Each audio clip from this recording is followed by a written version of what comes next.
Đấy á, anh nhá, mưa cũng phải đi bão. Mưa quá bệnh chân tay hết rồi nhá. Đi bão một ổn định kìa.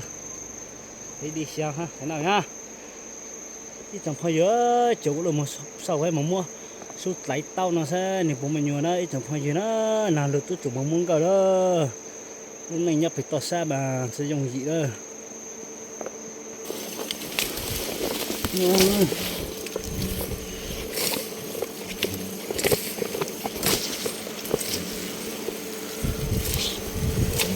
Ngon.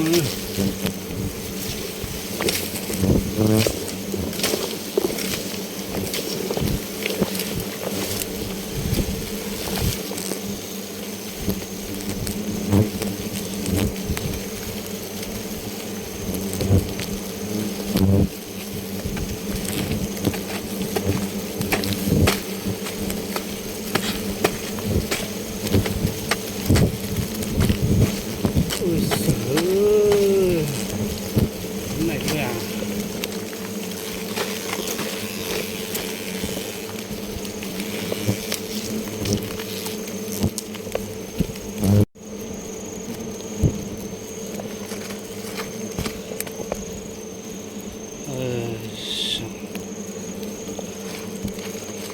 Đủ thế này thôi à.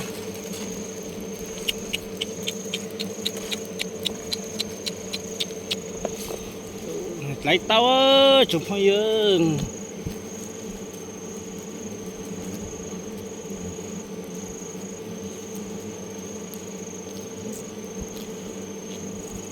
Lấy tao mà dùng nó sương.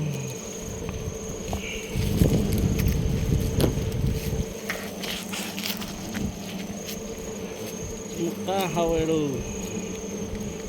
Lấy tao nè.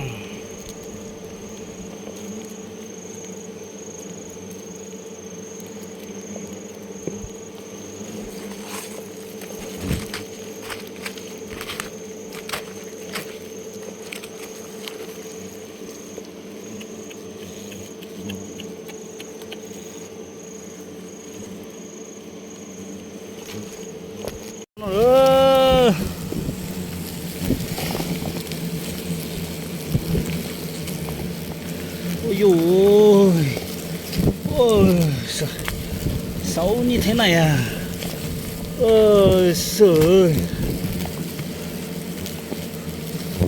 ôi trời này, ôi trời rất là ngoan á.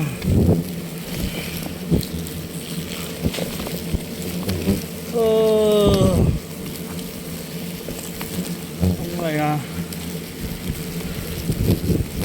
không biết ông gì nhỉ. Ôi trời,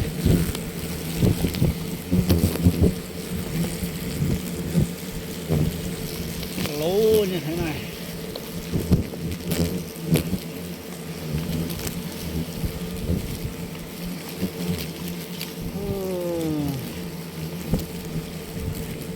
Quá đẻ luôn đấy.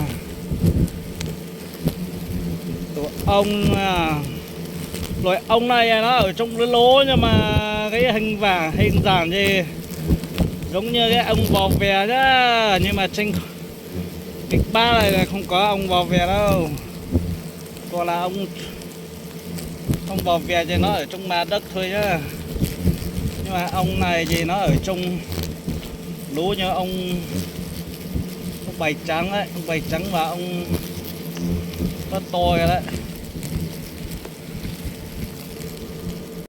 Ơi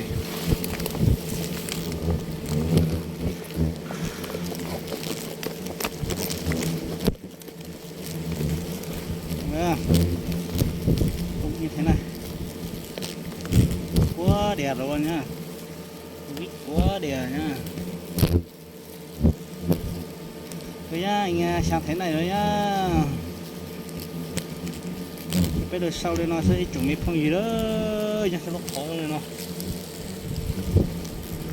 Chắc bây giờ sau đây nó nữa.